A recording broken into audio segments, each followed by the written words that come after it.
Yo iniciaría preguntándoles qué significado tiene la Santa Muerte para cada uno de ustedes. Mira, yo desde 1994 tuve el primer acercamiento con la imagen de la Santa Muerte. Y esto fue por mera casualidad. Yo estaba en Oaxaca trabajando y después estuve en un curso y me hablaron sobre una muerte que estaba en Yanguitlán. Y me preguntaron que quién era la Santa Muerte. Yo empecé a contactar a los devotos de la Santa Muerte. Esto estamos hablando de 1994, de ahí que, digamos, el primer texto publicado, la primera participación en un congreso a nivel internacional fue el mío sobre la Santa Muerte. De alguna manera me convertí en la pionera en estudios de la Santa Muerte. Yo iba investigando sobre diferentes datos que no solamente son los altares, ¿no? Son muy llamativos los altares que hay en toda la República Mexicana diseminados, pero hay más allá que los altares, ¿no? Existen otras formas devocionales que no, y todavía hasta la fecha hay muchas cosas de donde cortar e investigar. Es un gran abanico de posibilidades la cuestión de la devoción, y sobre todo porque hay diferentes tintes. O sea, no es lo mismo tener una devoción en el Distrito Federal que tenerla en Veracruz, por ejemplo, en Chetumal, en Chihuahua, ¿no? Porque estos tintes son dependiendo de las tradiciones y costumbres de la gente de esos lugares, ¿no? Una de las cosas interesantes de la devoción a la Santa Muerte es que no hay un líder, ni hay una situación por la cual un libro que se diga qué hacer y qué no hacer. Es una devoción que es muy laxa. Yo podría decirte que esto depende más bien de los devotos. Si bien se inició o tiene diferentes ramificaciones por diferentes personas que se autonombraron líderes, o incluso salió un grupo religioso con una iglesia católica México-Estados Unidos que era en relación a la Santa Muerte específicamente.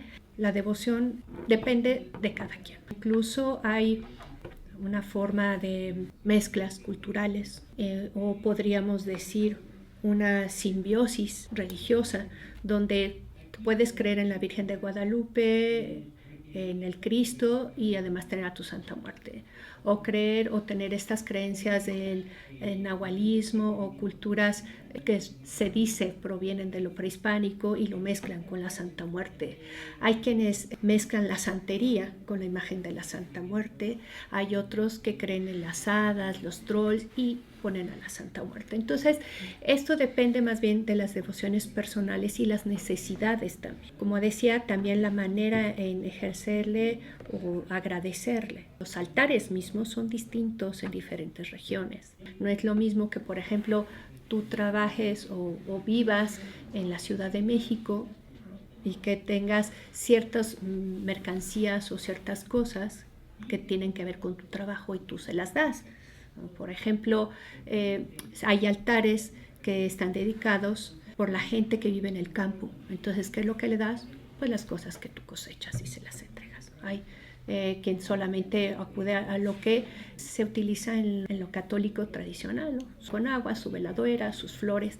Pero, insisto, esto va a depender de la devoción de cada quien. Y en ese contexto veíamos que la devoción no quedaba únicamente en entregar no sé, flores o tabaco o comida, sino que también podía ir más allá. Y el más allá era ponerse entonces un tatuaje de la santa, demostrar que mi devoción va más allá de solamente dar una dádiva. También me debo demostrar seguidor de la santa, y eso tendrá que ser por medio de los tatuajes. Y recuerdo que en algún momento comenzamos a investigar estas cuestiones de ¿se podrían diferenciar los tipos de tatuajes que se hacen las personas? Un tatuaje es el mismo si se pone en un brazo, que si se pone en una pierna, que si se pone en el dorso. Esto lo encontrarán más a detalle en el texto, ¿no? Pero lo que sí nos encontramos es que dependiendo al área del cuerpo era un tipo de devoción particular. Y también estas devociones, como lo decía la doctora Perdigón, tiene altos sincretismos hasta con cuestiones que nos llamaban la atención, como el rock and roll, y utilizaban sincretismos como de grupos de Iron Maiden o grupos de metal o de heavy metal o death metal, y eso lo iban incrustando también en las imágenes de la santa. Entonces no era una Santa Muerte, ya se veía decorada de elementos que no tenían algo que ver con esto, que podía ser paganismo, que podría ser cuestiones de vikingos. Entonces se podían poner a la Santa Muerte junto a calaveras, otro tipo de elementos, porque además a nivel general la comenzamos a ubicar cuando se encontró una serie de altares en los espacios confiscados por la policía en el momento de los narcotraficantes. Y es ahí cuando empieza a tener un boom mucho más coloquial, ¿no? Si bien la idea de la Santa Muerte viene de mucho más atrás, es a partir de los 80s cuando hay un boom muy fuerte, muy importante, en el momento de que se da a conocer como a nivel global. Y claro, ese nivel global tiene este estigma de que es en narcotraficantes, en secuestradores, en personas que están en la cárcel, y creo que esa imagen ha sido difícil de quitar. Lo que a nosotros nos interesaba es ver esta parte, quitar esos estigmas. Para empezar, un estigma es los tatuajes, ¿no? Hay gente todavía actualmente que ve que los tatuajes son de una forma negativa, ¿no? Segunda, tirar estas ideas de que todos los devotos de la Santa Muerte es igual a la gente mala, despiadada, rateros y demás.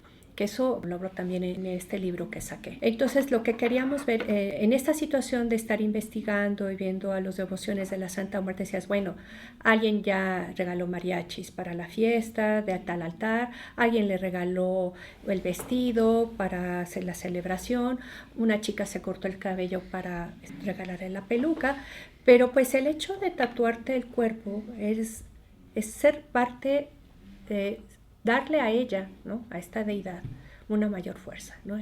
Tú eres parte de ella, o sea, hay una cuestión simbiótica, podríamos hablar, ¿no? Entre el cuerpo del devoto y la imagen, ¿no? Esta imagen de la Santa Muerte. Entonces, lo que nosotros queríamos ver es tirar estos estigmas. Los tatuajes, como sabemos, muchísima gente en este siglo XXI se ha hecho tatuajes de diferentes diseños, diferentes formas, diferentes categorías, y no por eso te dedicas al crimen organizado. Y segunda, queríamos ver esta situación de que hay diferentes tipos de tatuajes, diferentes conceptos de tatuajes, y lo que nosotros queríamos ver específicamente que algunos se había hecho en esa época, en el momento que empezamos a hacer la investigación, era hacer una tipificación de estos tatuajes de la Santa Muerte. Porque si bien la imagen primigenia de la Santa Muerte es esta imagen esquelética que trae una ropa al estilo latino, que trae una hoz, que trae la imagen del búho y a veces atrás la luna llena y otros elementos que son del siglo XIX que van relacionados con la muerte, pues lo que empezamos a ver, justo lo que dice el doctor Robles, es que iban más allá, es decir, no solamente tenías este prototipo con el que se empezó a conocer desde los años 60, 70, sino que a lo largo de los años se fue diversificando los diseños. Y estos diseños tienen que ver con muchas situaciones. Una, los elementos históricos que se han encontrado en catacumbas, en iglesias a lo largo de la historia del cristianismo, pero además en otras culturas, recordando que la muerte es un elemento cultural y que se simboliza de diferentes maneras. Los devotos también han tomado estos elementos, aunque sean de otros países o de otras culturas, incluso de otras religiones, y los han tomado para ubicarlos ya directamente en la devoción. Y este desarrollo de la imagen esquelética se va viendo en diferentes maneras, incluso hasta en los grupos de rock en los años 80, pero también en las películas, ¿no? Como vimos que en algún momento con la película del Cáliz de Fuego de Harry Potter, perdón por el comercial, pero ahí sale una muerte alada y ahí le sale la ocurrencia hacer los diseños de la Santa Muerte aladas. De repente la muerte motociclista, como la película está de Marvel, unas películas tantas de Marvel, y se van desarrollando de acuerdo a las necesidades, los usos, las costumbres, pero también a lo mediático, lo que nos ofrece la televisión, las películas y demás. Entonces se desarrolla una gran abanico de posibilidades de imágenes que son posibles también de tatuarse. Y en un principio, los devotos consideran a la Santa Muerte como una gran deidad porque es todopoderosa. Y es todopoderosa porque dice, todos nos vamos a morir. la misma imagen de la Santa Muerte tiene un globo terráqueo en las manos, ¿no? O debe de estar un globo terráqueo dentro de la imaginería de la Santa Muerte, puesto que todos nos vamos a ir para allá. Entonces, la Santa Muerte acepta a todo el que sea. Si bien en un principio aceptaba a todos los que la Iglesia Católica o las otras devociones no querían, no queremos a los homosexuales, no queremos a los de otras áreas, no queremos a negros, no queremos a... La Santa Muerte decía, ustedes pueden venir aquí, porque todos nos vamos a morir. La muerte es una deidad que puede aglutinar a todos. De ahí viene también una fuerza muy, pongámosle, poderosa de la Santa Muerte, porque puede acoger a todas las personas. Un poquito en esta cuestión que comentaba ahorita la doctora Perdigón sobre la tipificación de los distintos tipos de tatuajes, nos encontramos que se podían diversificar en 3 formas distintas. Por un lado, el tatuaje cañero, le decían, ¿no? Cuando fuimos con los mismos tatuadores, ellos decían, hay tatuajes que son hechos como en prisión, que podríamos denominar como los caneros, que son todos aquellos tatuajes que se hacen, ahora sí que Alejandro agarra una pluma y le mete ahí algunas cuestiones, ¿no? Las hace como improvisada y entonces hacemos un tatuaje de una forma muy rústica, muy rudimentaria, ¿no? Y ese tipo de tatuajes se le denominaba como caneros o cañeros. Luego estaban otro tipo de tatuajes que eran pues los tatuajes que los hacen ya personas con cierta experiencia, pero no con un nivel muy alto. Tatuajes caseros. Y ya los tatuajes de estudio son los que gente con no solamente tiene habilidades y no solamente ha estudiado el tatuaje, sino que además tiene todo un estilo distinto para poderlo hacer. Entonces los mismos tatuadores nos hacían referencia a que solamente viendo el tatuaje uno podía identificar si era canero, si era doméstico o casero, o si era de un estudio o de un alto estudio, porque había tatuajes que podían costar miles de pesos. Y en ese contexto pues encontrábamos que no solamente se podía estructurar los tatuajes como caneros de domicilio o caseros y de estudio, sino también en qué parte del cuerpo te tatúas y qué es lo que estás como devoción. Ahí es cuando entramos en estas cuestiones de análisis cualitativos de investigación, haciendo entrevistas con tatuadores, entrevistas con tatuados, y estas personas que se tatuaban a la Santa Muerte decían, yo me tatué a la Santa Muerte en las piernas porque fue el tránsito que hice de los Estados Unidos a México. Y entonces en el momento en el que le agradezco el que pude pasarme del otro lado, entonces le demuestro a la Santa la devoción tatuándome en las piernas. O tengo a la Santa en el pecho porque me protege. Y a la Santa la tengo en el pecho y la tengo con la guadaña de frente porque entonces es de ataque. Entonces veíamos cómo estas tipificaciones de la Santa pues tenían una gran riqueza y no se tatúa a la gente por casualidad. Yo creo que en ninguno de los casos aquellos que estamos tatuados no nos tatuamos por simple tener un tatuaje y ya, sino que hay un elemento ahí emocional, un elemento histórico que nos hace también tatuarnos y qué es lo que nos tatuamos. Y era eso lo que queríamos pues describir un poco en este artículo. Me surge la duda, ustedes como investigadores, antropólogos en tu caso, doctor Robles, de la corporeidad, ¿cómo ustedes sintieron el hecho de que esta deidad intervenía en sus vidas? ¿Cómo lo sentían a ellos, a los entrevistados? ¿Confiados? ¿Fuertes?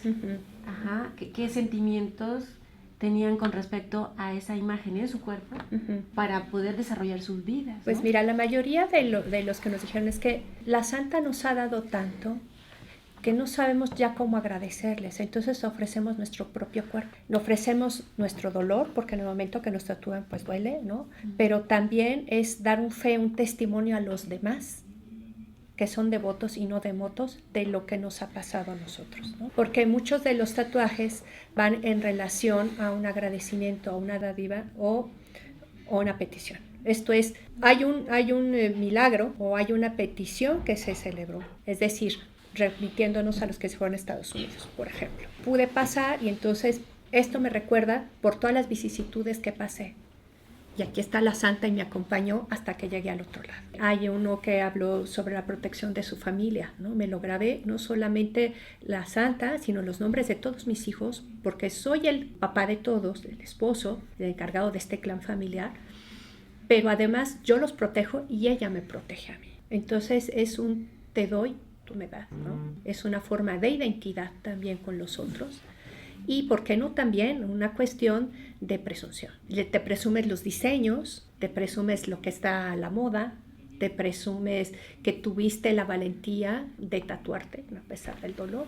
Y incluso hay quien me dijo, es que yo no me acabé el tatuaje, le falta esto y esto, porque ya no aguanté el dolor. O este tatuaje me dolió y este no. Entonces ellos te van diciendo, se van contando estas anécdotas de lo que sucedió. Y otro elemento importante también es que no solamente son narraciones de acontecimientos, que eso es súper interesante, sino que también son transmisiones de sueños. Si en algún momento soñaron que algo sucedió y ella les protegió o se les apareció en el sueño y les pidió algo que hicieran, también se la tatúan de esa manera. Incluso, bueno, no solamente es colocarte la imagen de la muerte, sino también oraciones a la Santa Muerte. Son diferentes elementos que son importantes a entender y conocer de estos devotos, que no solamente es tener un tatuaje, sino que va más allá. Es una cuestión de alma, de espíritu, de agradecimiento.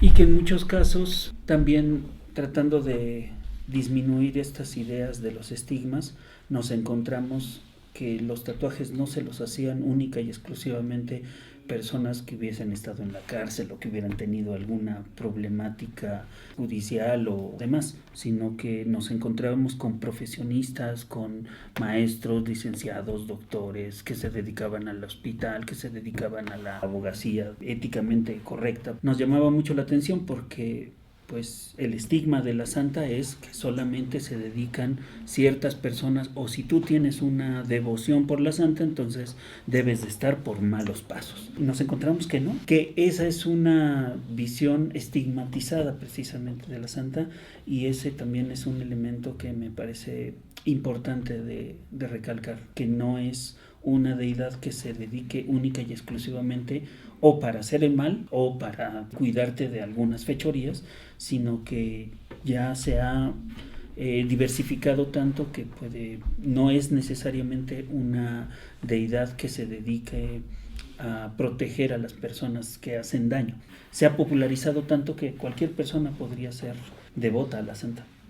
Ahora, lo que sí nos encontramos es que lamentablemente este estigma sigue y que gente que tiene tatuada a la santa a veces tienen problemas en los trabajos, no los aceptan, entonces se tienen que tapar los tatuajes.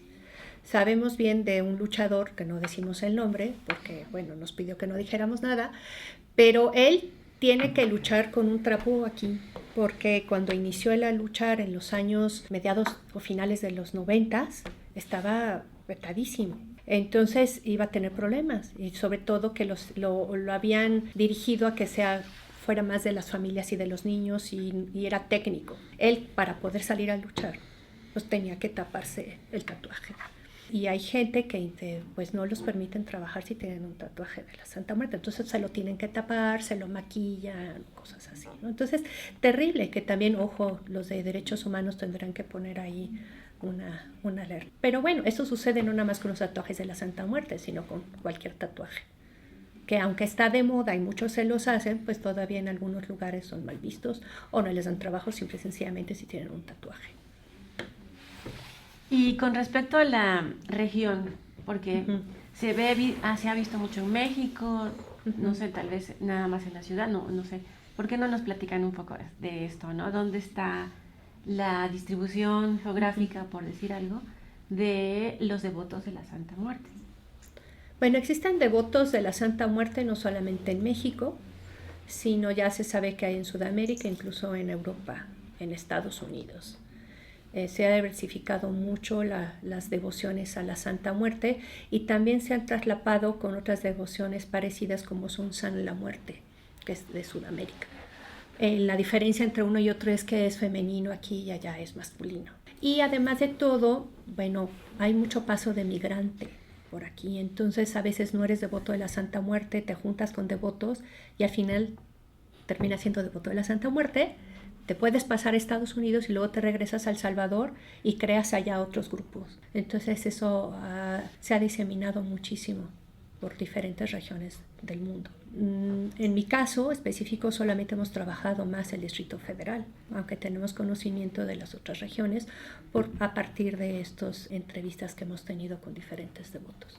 Y otra cuestión es, si bien hay unos altares grandes, importantes, muy definidos, como el de Panaderos en Tepito, también no es sencillo poder identificar cuántos centros hay, porque en muchas ocasiones la gente los pone en sus casas para ellos, no necesariamente los pone para toda la comunidad.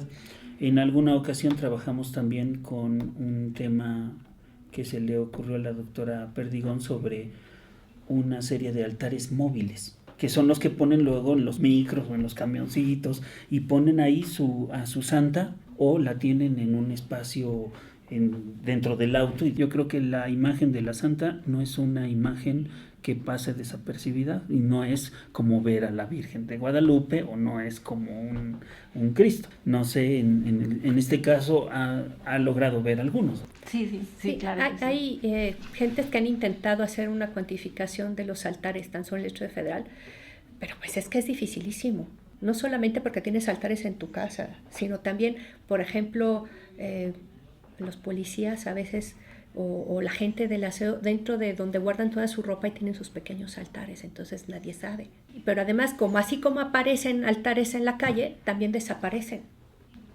Entonces es muy difícil cuantificar, es decir, hacer un análisis completo de 3.880, no sé, por ponerle un número, es dificilísimo. Aparecen y desaparecen constantemente o los reubican, los mueven. Entonces, y es como lo mismo decir qué cantidad de devotos hay de la Santa Muerte, pues tampoco, porque hay unos que son muy abiertos a decir sí soy devoto, pero hay otros que tienen miedo, porque pues pueden perder su trabajo o los ven mal en la escuela.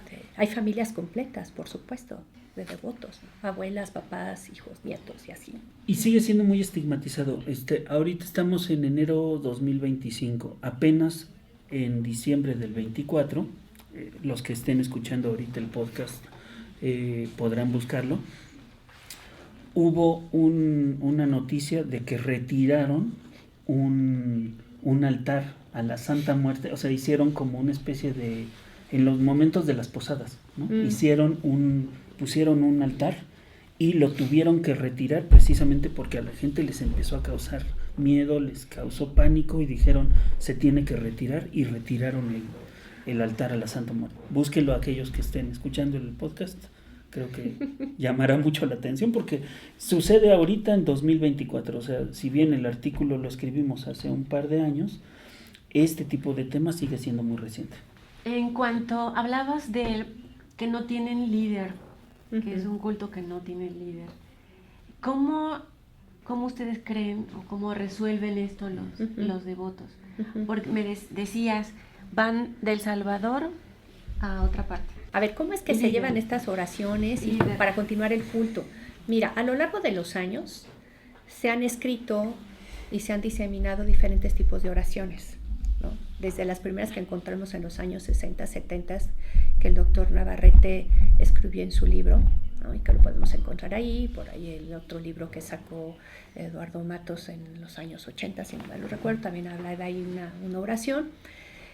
Hubo en algún momento en que salieron una revista en los puestos de periódicos que era Devoción a la Santa Muerte, y ahí otras personas se escribieron otros libros devocionarios y demás, tanto de gente que se dedicaba a lo que se le llama a la brujería, a la magia, a la superstición, como también estos que se nombraron como líderes y que están en Veracruz, en Oaxaca, en Estados Unidos y demás.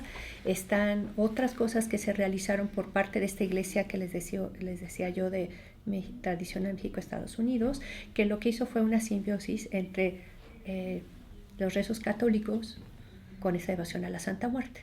Y aquí se crearon los rosarios, unos rosarios que son como los rosarios a la Virgen en el catolicismo, solamente que en vez de nombrar a la Virgen, se nombra a la Santa Muerte. Ya hay cosas que se han hecho a lo largo de tantos años. Esos pues, los pueden comprar o los pueden ahora ya bajar por internet. Incluso hay grupos, hay agrupaciones en Facebook. Y bueno, todas estas cosas se van diseminando, se van prestando, se van retomando, se van actualizando y así es como se los van llevando de un lugar a otro, ¿no? Hay unos que dicen, ese yo lo hice, este yo lo inventé. Bueno, todo el mundo han inventado y todos han desarrollado diferentes tipos de oraciones y son las que todos se llevan. Y hay algunos que se lo llevan en la memoria y otros se lo llevan en escrito o algunos los bajan desde allí por el internet. Se van compartiendo estas oraciones que ya son del consumo popular. En cuanto a la grafía del tatuaje en el cuerpo de los devotos, ¿hay algo que ustedes hayan encontrado que ayude a definir cómo debe ser ese grafo, cómo debe ser esa imagen? Decía algo Bernardo, de en qué lugar se pone, pero el diseño, la grafía, ¿no? ¿Hay algo? Principalmente va a depender de qué es lo que ellos estén, como el gusto o el interés que ellos tengan respecto también a las características del mismo tatuador. En muchas ocasiones encontramos que la imagen de la santa debe de ir con la santa, el búho, mundo, que son como los elementos que van alrededor de la misma santa. Más nosotros encontrábamos elementos también externos a ellos como calaveras, como cuervos, en algunas ocasiones flores. A la misma santa alada. Y luego los colores también dependían mucho del tipo de devoción que daban. Algunas santas muertes, si estaban vestidas de blanco, iban dirigidas como a la salud. No necesariamente que le hicieran daño, sino que fuera un aspecto de solicitar salud a la santa. Más si la santa iba vestida de rojo o de violeta o de púrpura, entonces ya el mismo color también representaba algo diferente para cada uno de los devotos. En algunas otras ocasiones consideraban que la santa tenía que llevarla ellos y también sus familiares. Se tatuaba no solamente el papá, sino el papá, la mamá y algunos de los hijos los tatuaban también como para darle continuidad a esa devoción.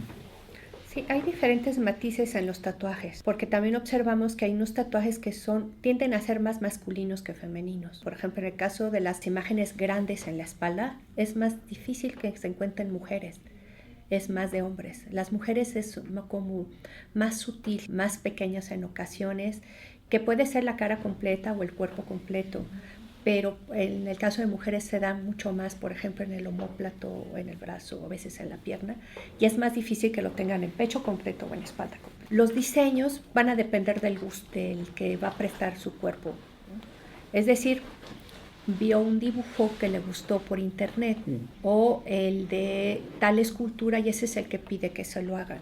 Y aparte se le añade, ¿no? Que dicen, bueno, yo quiero el tradicional, quiero que me coloquen a la muerte de cuerpo completo con la guadaña y demás, pero además quiero que le pongan flores o rosas, ¿no? Porque es el gusto de la persona, o esta oración, o que vayan cerca los nombres de mis hijos. Además encontramos que los diseños, nosotros les dimos una tipificación, porque algunos, insisto, provienen de elementos históricos, como pueden ser de catacumbas o esta imagen esquelética que encontré en Oaxaca, en Yanguitlán, y que también se le estaban tatuando, pero también pueden ser, por ejemplo, salió en algún momento de moda voy a decir, perdón, va a sonar como comercial, pero el Monster High, que salió esqueletina. Entonces es un diseño de esta muñeca a forma de calavera, entonces la retoman algunas de las chicas jóvenes y se las empiezan a tatuar, que ven que está en moda en la televisión. Depende mucho del gusto, por otro lado, depende de la pericia del tatuador. Los diferentes tipos de técnicas de tatuaje van a otorgar diferente visión al diseño estéticamente, porque, por ejemplo, no es lo mismo tatuarse con alguien que puso su puesto que aprendió en la calle y puso un puesto en el mercado, por ejemplo, ¿no? Y está tatuando, o puso en un barrio, a uno que estudió diferentes técnicas para hacer un tatuaje profesional de estudio. Entonces, este estudio va a trabajar sombras, va a trabajar tercera dimensión, va a observar, hacer escalas de grises, difuminar elementos. Entonces, vas a tener estéticamente un resultado muy distinto al que no estudió todas estas técnicas y no las maneja. Y obviamente, pues también hay variaciones de costos. Y bueno, por último, nada más, ya un poquito nos hablaste de eso, es cómo definir el género de la Santa Muerte, porque a veces puede ser femenina o puede ser varonil. Ajá, ¿cómo definir esto? No, la Santa Muerte es femenina. En el caso de México es femenina. Ese es como un plus que tenemos aquí. Que de repente hay quien le busca un marido o como género, ella es femenina, ¿no? Siempre los devotos nos refieren a ella. Muchísimas gracias, doctor Robles y doctora Perdigón.